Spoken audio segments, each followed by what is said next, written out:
The bus is arriving. Ellie curiously asks if she can see the exit from the building, wondering if it's a surprise.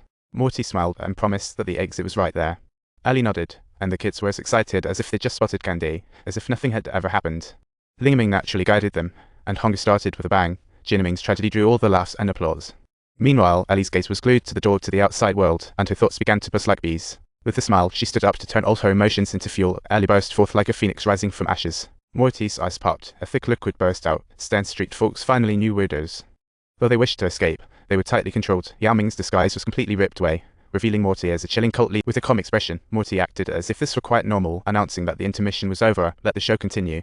She began to mimic a reporter's tone, asking a totally obvious question. Who knows what surprises today's new album? Moretti told a tale of Julius Caesar's kidnapping and asked the crowd if they had heard about this sensational event.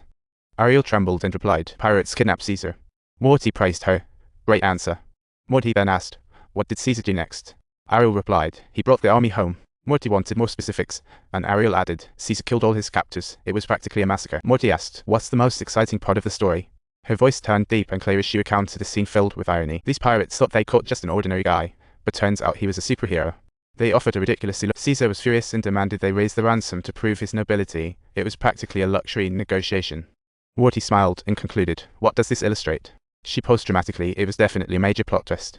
She went on saying that even when royalty is stuck in the muck and controlled by peasants, they are still royalty. Now that's a classic tale. Then came a spree of killings, and Ellie tried to escape, but in the chaos she got caught again. Just when Ellie thought it was all over, a mysterious member rescued her straight out of a Hollywood script. She whispered to Ellie, "When they're distracted, turn right and keep going until you vanish. Be cautious at all times." Ellie nodded, though unsure. What other choice did she really have? Ellie followed the instructions, turned right, and successfully escaped. But when she returned with the police, the place was deserted. It was eerie.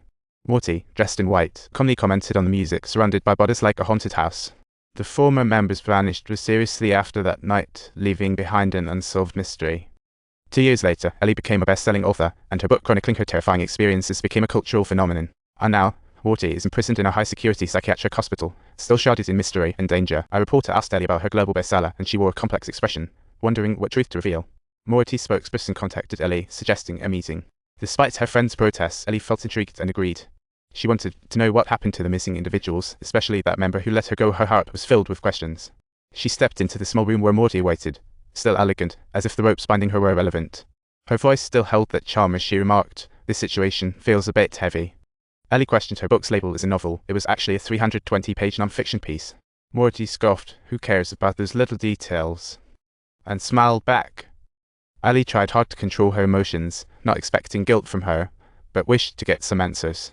She wanted to provide some closure for the victims' families, but Moretti teased her motivations as a marketing pitch.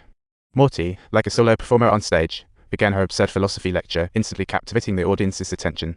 She discussed primitive societies, where leaders were chosen based on brute force, as animals ruled through. Ellie frowned and reminded, "What does that have to do with you being a murderer?" Moretti shrugged it off and continued to describe humanity's evolution from brute force to logic, like a script rewrite. People began to idolize those who look smart and had degrees. It's somehow both funny and sad.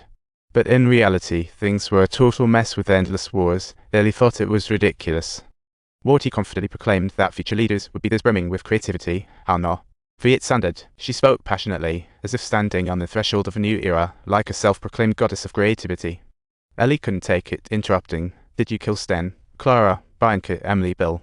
Faced with Ellie's question, Moretti half-jokingly talked about murder, as if discussing art. She casually remarked that the masterpiece Ellie was proud of was merely an accessory to their story, like a self-deprecating artist. She never denied the murders. Rather, she was fascinated by the absurdity it stirred in public opinion. In her eyes, nobody goes to bat for murderers, but as long as it's sensational enough, they'll stay in the limelight. Just like the Crusades in history, no one would lose faith. She just didn't want to confront her own crimes. Every recorded crime wouldn't shake the firm beliefs of followers. It's quite ironic. If you enjoyed this adaptation, don't forget to subscribe to my channel. More exciting content awaits you.